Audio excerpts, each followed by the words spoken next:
Okay, Assalamu alaikum everyone. Thank you so much for joining us. Today is Friday, May 8th. Dr. Ahmed Abdul-Hamid will be giving our Khatera today. Please turn your cameras on. We'd love to see your smiling faces. Our Khatibs really enjoy being able to see everyone while we're talking.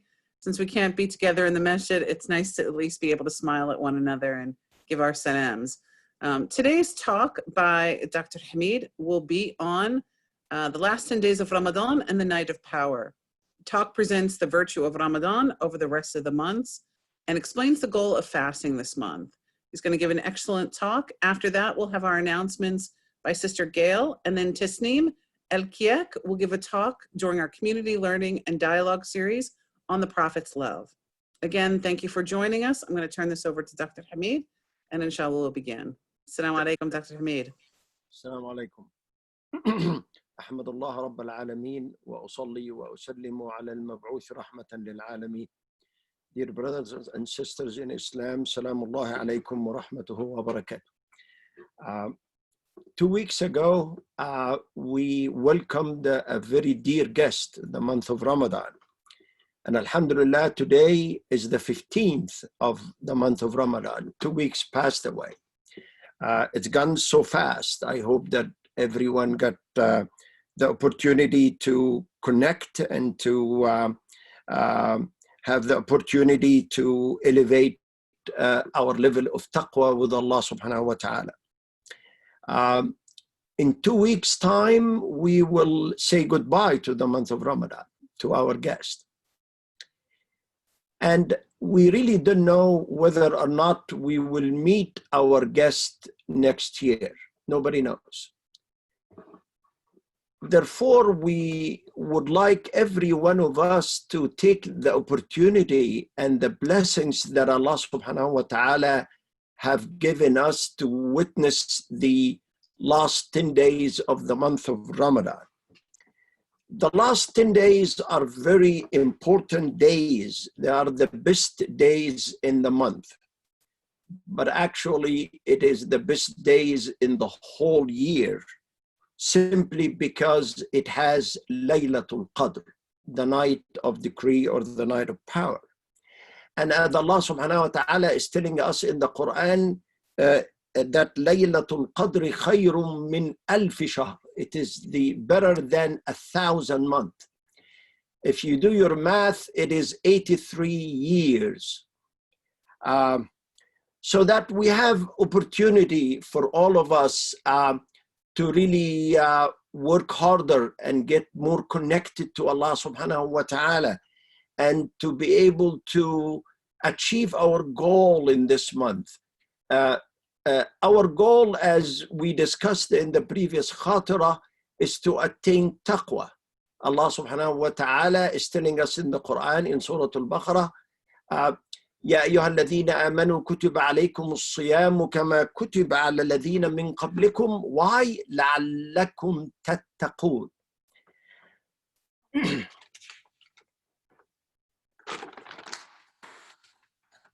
Allah subhanahu wa ta'ala also is telling us in this night, it is a very special night because in it يفرق كل أمر حكيم.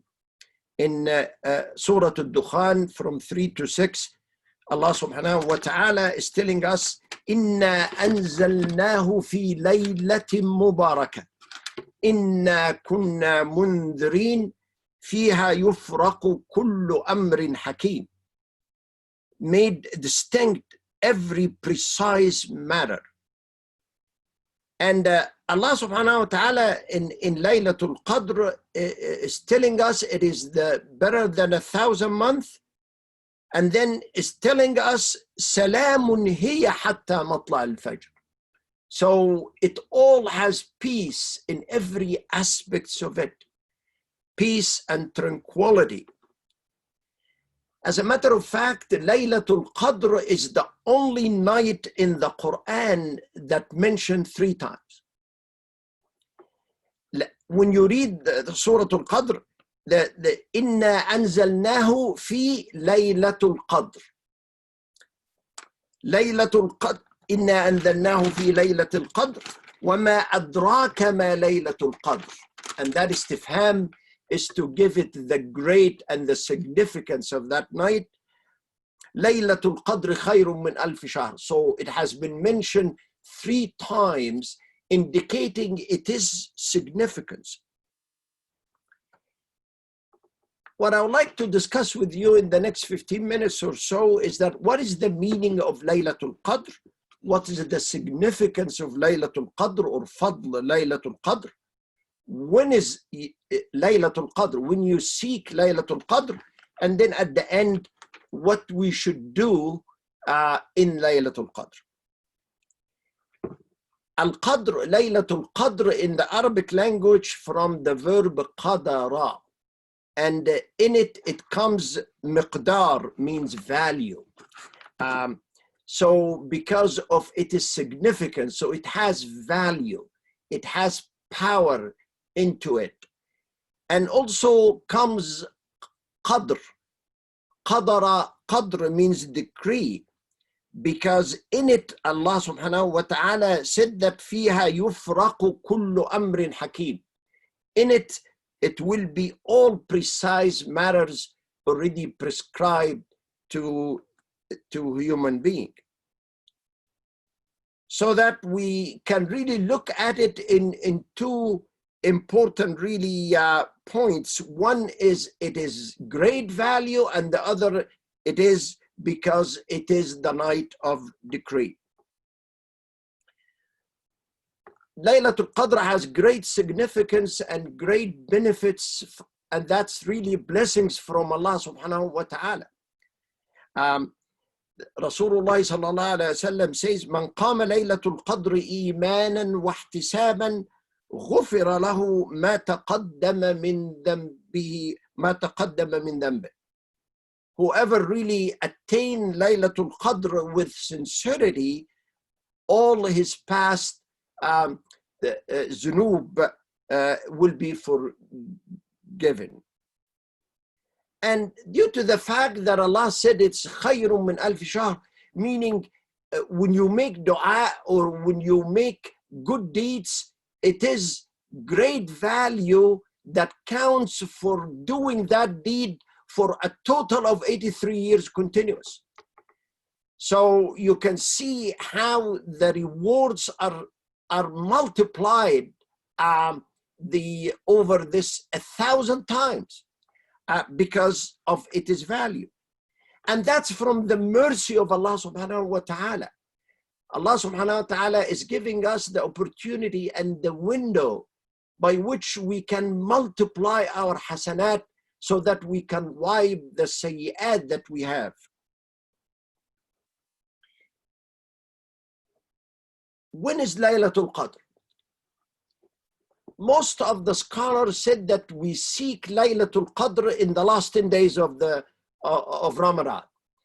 And the significance of the last days, because that's the time when the Quran revealed to the Prophet Muhammad sallallahu alaihi wasallam. And some scholars said that the wal fajr wa layalin ashr, Allah subhanahu wa ta'ala swear with the layalin ashr, 10 days. Some say that the first 10 days of the Hijjah before the Hajj. And some scholars said that is the last 10 days of the month of Ramadan. Some said it is in the odd days of the month of Ramadan, which is the 21st, 23rd, 25th, 27th, and 29th. And some people say it is the odd days, the odd nights, and they total of 5, because Surah Al-Qadr has 5 ayat. If you look to Surah Al-Qadr has 5 verses, okay? And then some of the scholars say it is the night of the 27th. And people said that it's the night 27, and they give some interesting explanation. I'm going to say 2 of them. First of all, in that when Allah said in Surah Al-Qadr, Salamun hiya means this night, hatta matla al-fajr.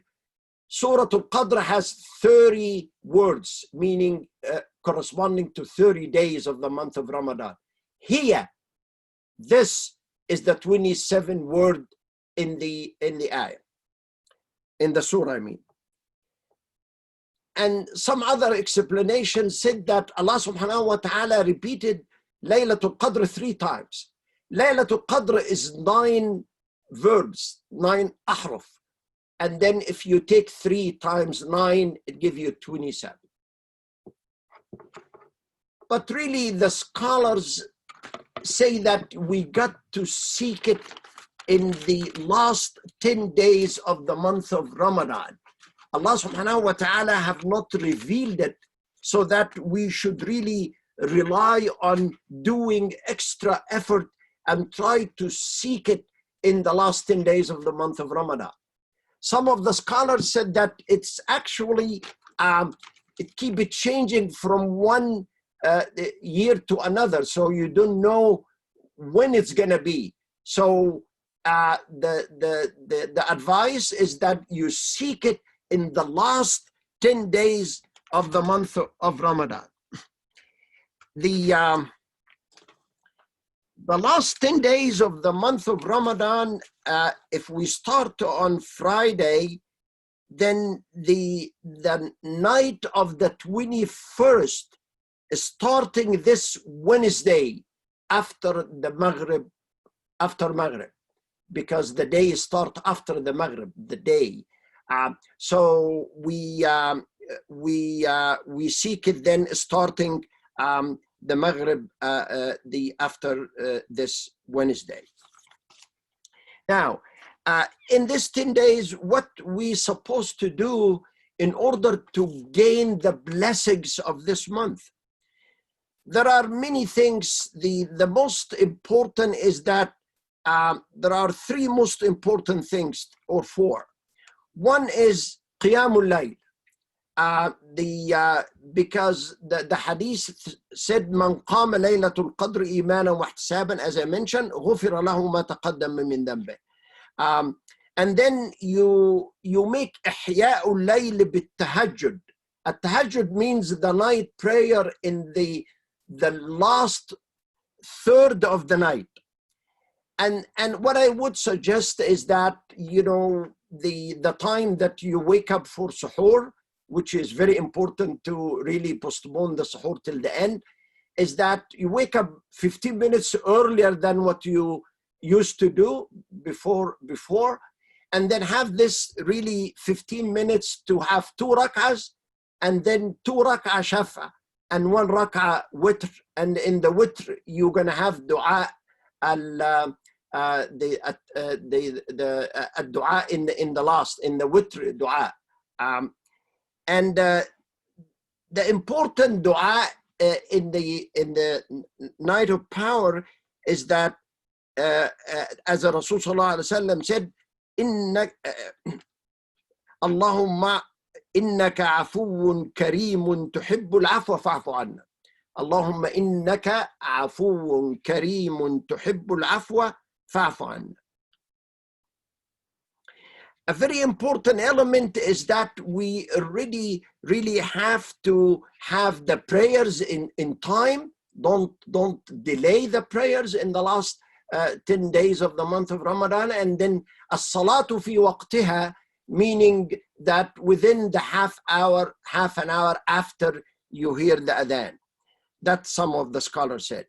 And then also you add the sunnah, the authentic sunnah that Prophet Muhammad sallallahu alaihi wasallam used to do, and the most common sunnah is 2 rak'ahs before Fajr, 2 rak'ahs before Dhuhr, 2 rak'ahs after Dhuhr, 2 rak'ahs after Maghrib, and 2 rak'ahs after Isha, for a total of 12 rak'ah. Because in these days the sunnah will be counted as fard. One more important thing that I would like to mention is the zakah in these blessed times, because the obligatory zakah, which is zakatul mal, will be very good to really, you know, spend during this 10 days of the month of Ramadan. And and some of the scholars said that the zakah is important to purify our souls so that our dua will be accepted by Allah subhanahu wa ta'ala. Because Allah said, خُذْ مِنْ أَمْوَالِهِمْ صَدَقَةً تُطَهِّرُهُمْ وَتُزَكِّيهِمْ بِهَا. And if the objective of the month of Ramadan is to elevate our taqwa, then we listen to Allah subhanahu wa ta'ala saying, فَأَمَّا مَنْ أَعْطَى وَاتَّقَى. The a'ta, giving, is a prerequisite for taqwa. And Allah subhanahu wa ta'ala said also, لَن تَنَالُوا الْبِرَّ حَتَّى تُنْفِقُوا مِمَّا تُحِبُّونَ. And when we talk about zakah, I'm talking about zakatul mal. And you have the opportunity during this 10 days to count what zakatul mal, how much is that you want to pay, and then there is opportunities to spend it to in the local communities and the people of need, national or even international. And now there are so many organizations, local organizations like Amana Foundation, Valley Forge, national like Kinder USA, international like Islamic Relief. You push a button and then you send the money. So it's really very easy to do that.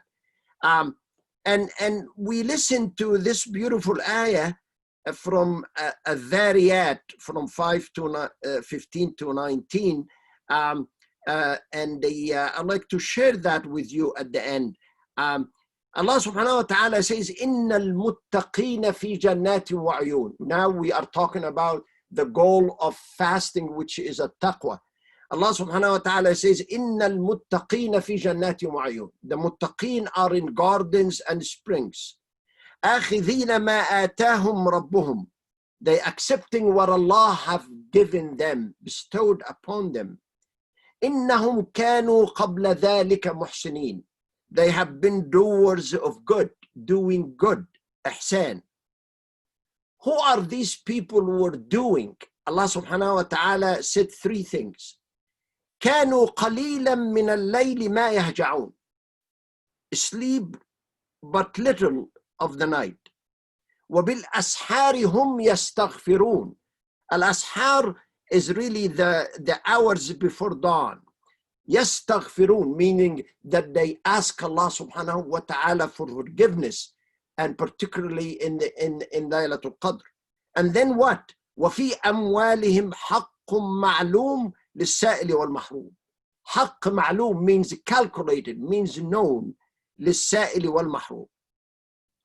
So I remind myself and all of you to really strive in these last 10 days to seek the pleasure of Allah subhanahu wa ta'ala and to really gain the taqwa, and we become victorious inshallah, and should really put all the effort and remember that it may be our last chance to do that. At the end, I'll pray to Allah subhanahu wa ta'ala with this beautiful dua from the Prophet Muhammad sallallahu alayhi wa sallam. Allahumma ya farij al-hammi wa ya kashif al-gham farrij humumana wa yassir umurana warham da'fana wa qillata hilatina warzuqna min haythu la nahtasib. Allahumma innaka afuwun kareemun tuhibbul afwa fa'fu anna. اللهم إنك عفو كريم تحب العفو فاعف عنا. اللهم إنك عفو كريم تحب العفو فاعف عنا. والسلام عليكم ورحمة الله وبركاته. وعليكم السلام ورحمة الله تعالى وبركاته. جزاك khair, Dr. Hamid, for your beautiful talk today. We are now going to introduce Sister Tesneem.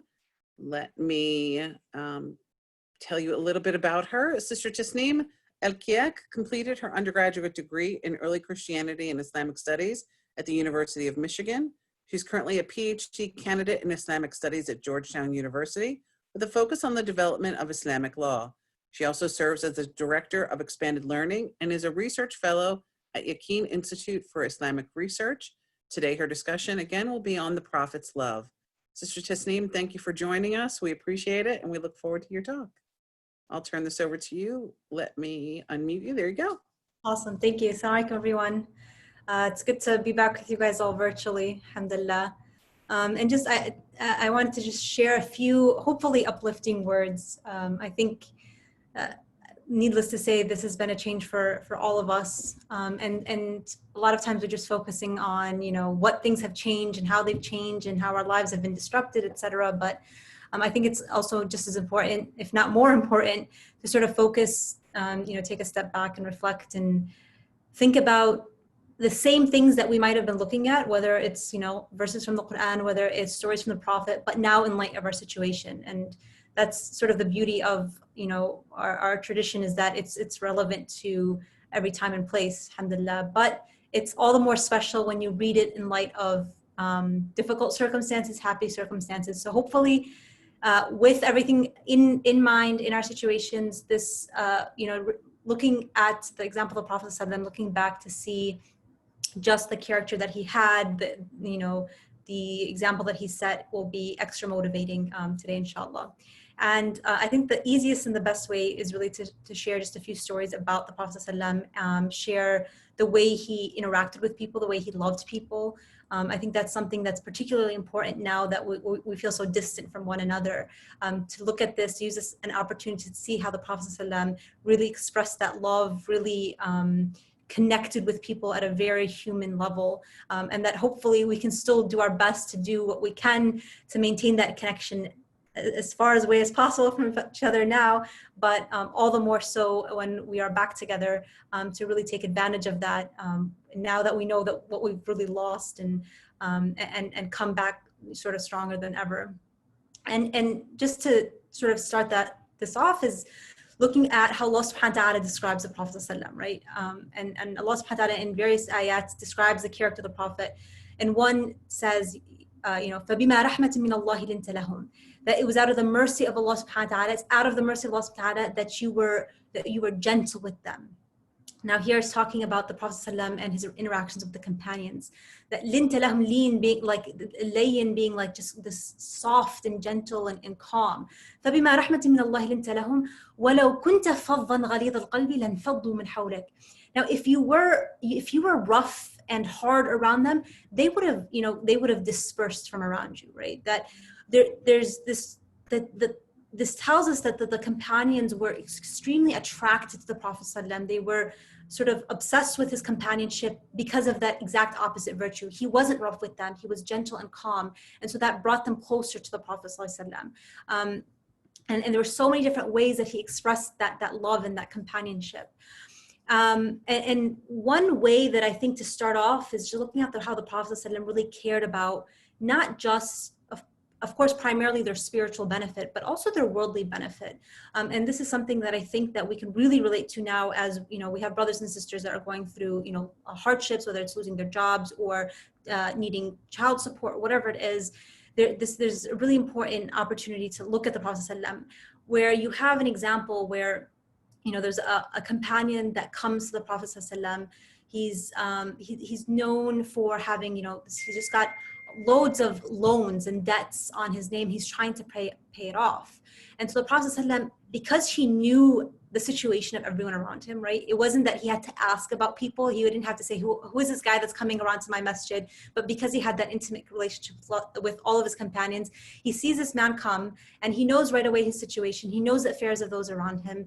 And the Prophet ﷺ turns to the other companions and he says, give this man sadaqah, tasaddaqu alayhi, fatasaddaq an-nasu alayhi. So then the companions give him money to help support him to alleviate, you know, the burden of these loans. To the extent that all the companions chipped in until he was able to pay back his entire loan. And the fact that the Prophet ﷺ did this is just a reminder that when coming together, it's number one, knowing the affairs of the people around us, right? So knowing who in the community is struggling, knowing in the community who has, you know, some sort of hardship going on, being aware of that. The Prophet first and foremost was aware of that, and then he encouraged the community to come together to be able to support one another. It's just a really incredible reminder of the Prophet ﷺ, having that awareness, and of course then encouraging others to share in that good, in helping alleviate this person's debts. And then also that's one aspect, and I unfortunately there's so many different stories that you can go into, but I just want to give a sort of a glimpse and go through various different types of like short stories, and there's plenty more where they come from, to give sort of a holistic approach of the character of the Prophet ﷺ. So he's helping people with their worldly affairs. He knows the struggles they're going with, and he also always sees the good in people. To the extent that there's a companion named Abdullah who the Prophet ﷺ used to joke around with him and love him and all of that, but Abdullah unfortunately had this problem where he would constantly drink. Now, this is not just like this is a person who's disrespectful to other people. This is a person who doesn't come to the masjid on time. He's committing one of the major sins. These are min al-kaba'ir, right? This is something that is explicitly detested by Allah subhanahu wa ta'ala. And to the extent where this companion was drinking multiple times, right? So it's not like, oh, he got caught drinking once and then he felt bad and stopped. But he got so at one point he was to receive the punishment for drinking. And as a few people were gathering around to witness this, one of the people that was there says, basically, Allahumma la'anhu, that may Allah damn this person, may Allah curse him. All he does is drink. He's always coming back, same problem, can't get over it, he's drinking. And what does the Prophet ﷺ say in return? The Prophet ﷺ at the very least could have just been quiet, right? That, okay, well, he's committing a very major sin that I've told him multiple times, like God is not going to be pleased. He could have said anything, sallallahu alaihi wasallam, right?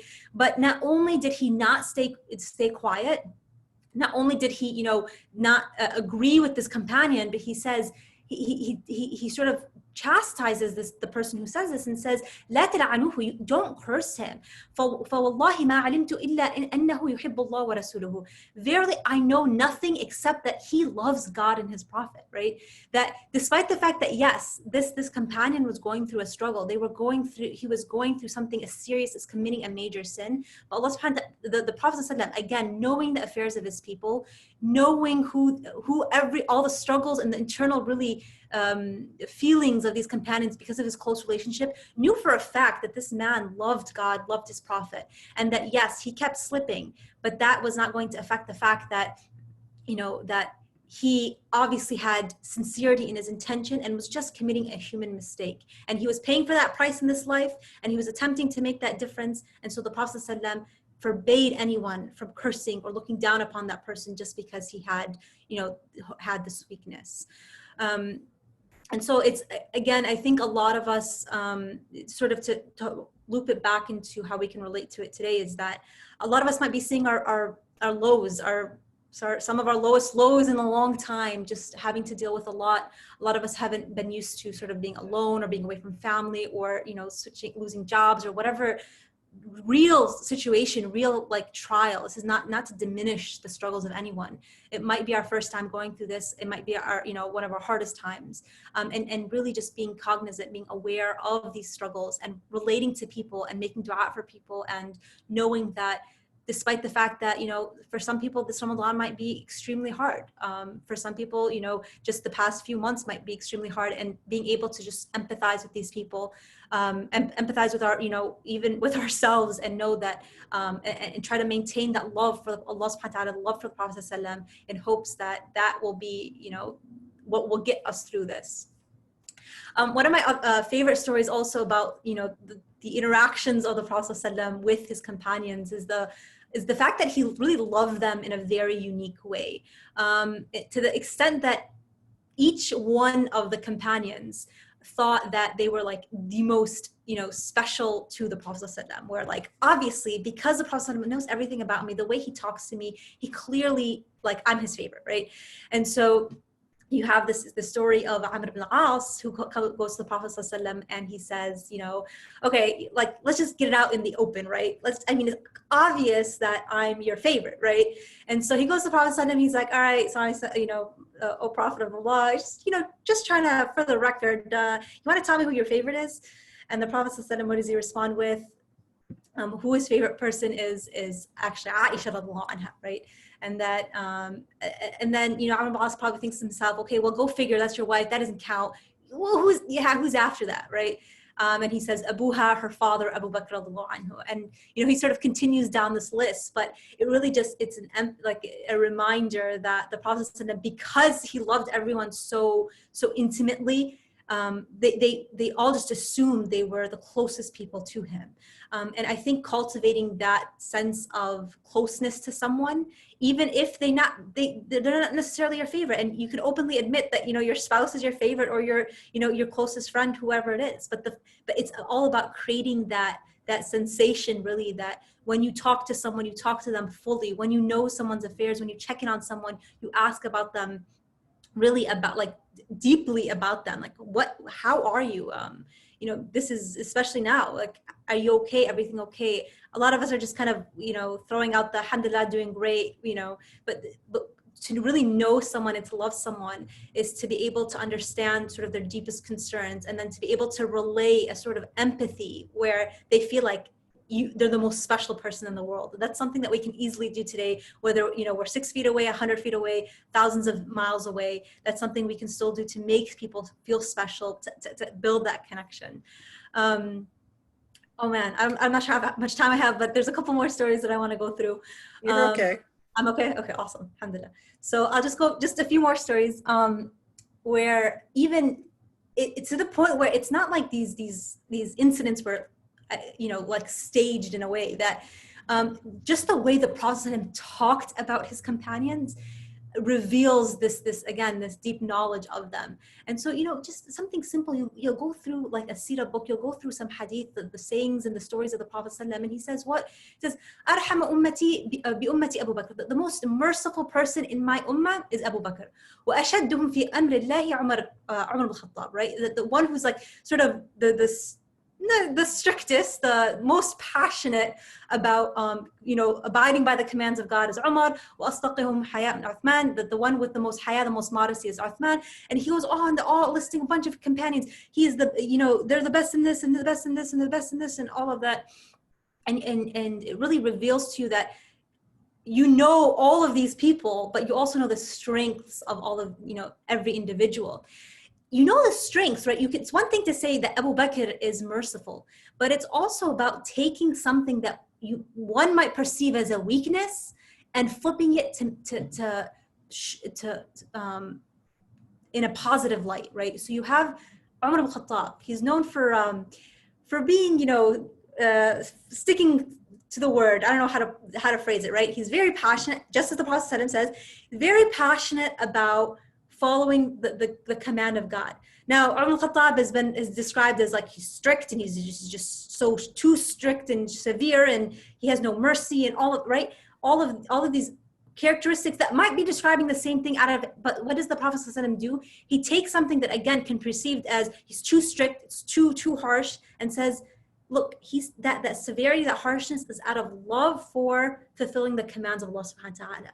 So knowing that, you know, someone, okay, for those of us who are, you know, at home with siblings or family or whatever, and at this point they might just be just a little too close for comfort, but knowing that, okay, that really annoying habit that someone does, the fact that, you know, they have, when they read Quran, they're reading super loud, and it's just like, I can't sleep, what is going on? But then thinking of it, sort of flipping that on its head and thinking, you know, alhamdulillah that I have someone in my house that is reading Quran out loud and is bringing the blessing of Quran, right?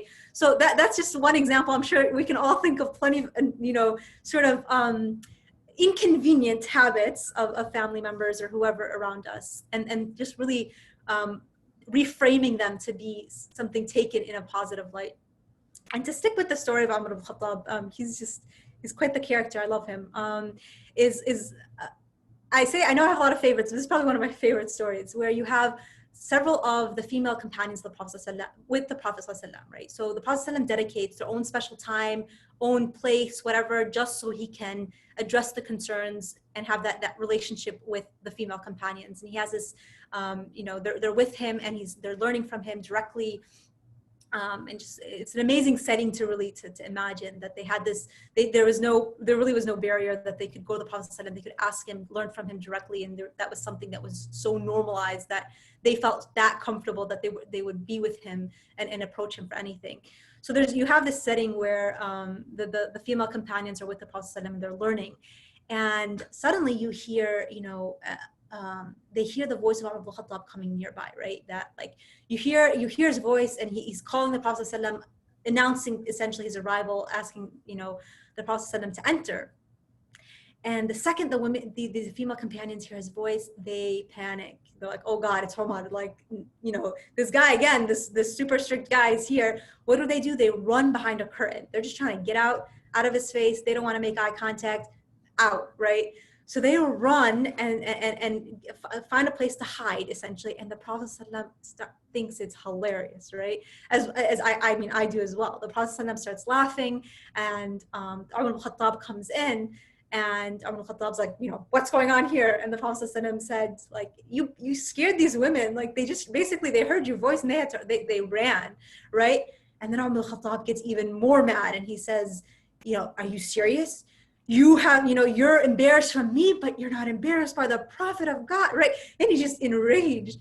And the Prophet, of course, starts laughing again. He's like, listen, can you blame these women? I mean, it's you, number one. You're the person who, when you're walking down a path, shaitan, the devil, runs the other way. You can't blame these women, right? And the Prophet is laughing. He takes the situation so lighthearted, right? That the female companions, someone like Umar al-Khattab, they're keeping their distance. They know what relationship they're having with him. But when it comes to Prophet ﷺ, he was so gentle, so calm, so welcoming, so open that they would come flocking to him. They have story on story of so many different companions of female companions coming to him, complaining about the most intimate things about their relationships, their spouses, their children, their war, whatever it was, their knowledge. They had that it was an open door policy, because you don't feel that with everyone, right? Male or female, you don't ever feel that with everyone. The comfort of being able to say, like, hey, I'm going to text this person, I'm going to call this person, I'm going to just ask them whatever I feel like it, because I know that they're always welcoming, and I know that I can turn to them everything. That's not how most people are, but that was the Prophet ﷺ. And so being there for other people, right? It might necessarily be in pursuit of knowledge right now, but knowing that, setting up that sort of the personality where that anyone can pick up the phone right now who is feeling lonely, who's feeling like they need someone to talk to or turn to, being that person, saying like, hey, and taking that active role and messaging people that who are spending this time alone, who might be stuck in a country they're not supposed to be in, without family, whatever it is, and saying, hey, listen, I know you're alone, I'm here for you if you ever need anything. And that's so so prophetic in nature, and something that is really easy to take advantage of now. And to conclude, I'll just add end with one story of a companion named Zahir.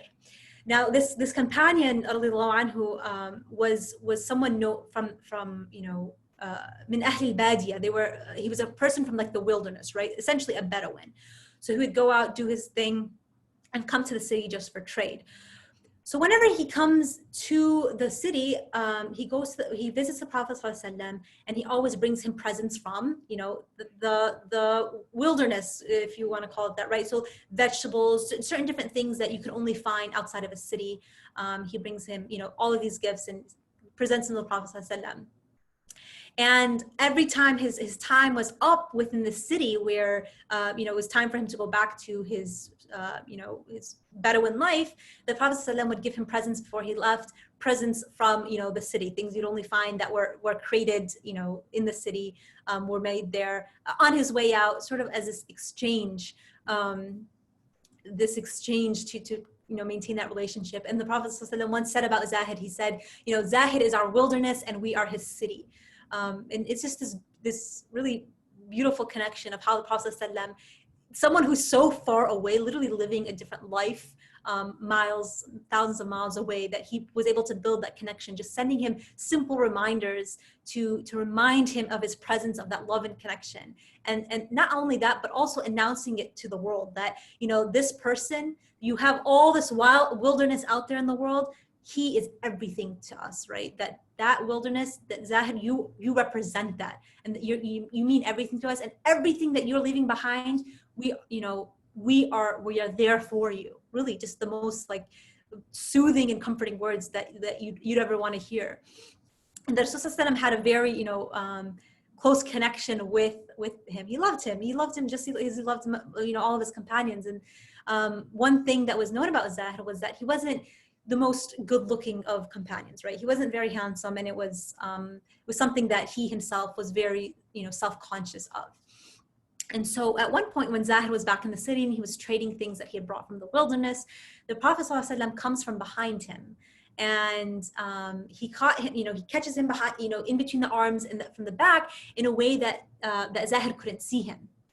And so then the Prophet ﷺ kind of like, as he's holding him, imagine from his back, holding from his arms, it says, all right, who is the, who wants to buy him? Like, I'm selling this guy, right? He's in the marketplace, just grabs him, pretends to be selling him. And Zahid right away is, like, who is this? Leave me alone, get off of me. And is panicking, right? And the Prophet ﷺ is just joking around with him. And so when Zahid turns around and makes that eye contact with him, his immediate reaction was to press himself up against the Prophet ﷺ, to shorten that distance and get as close as possible as he can. And that Zahid says to him, oh yeah, Ya Rasulullah, as the Prophet ﷺ is joking, like, I'm trying, I grabbed this guy in the marketplace trying to sell him. But the Zahid responds, oh Rasulullah, like, if you try selling me, like, who's gonna buy me? Like, he says, like, I'm literally defective.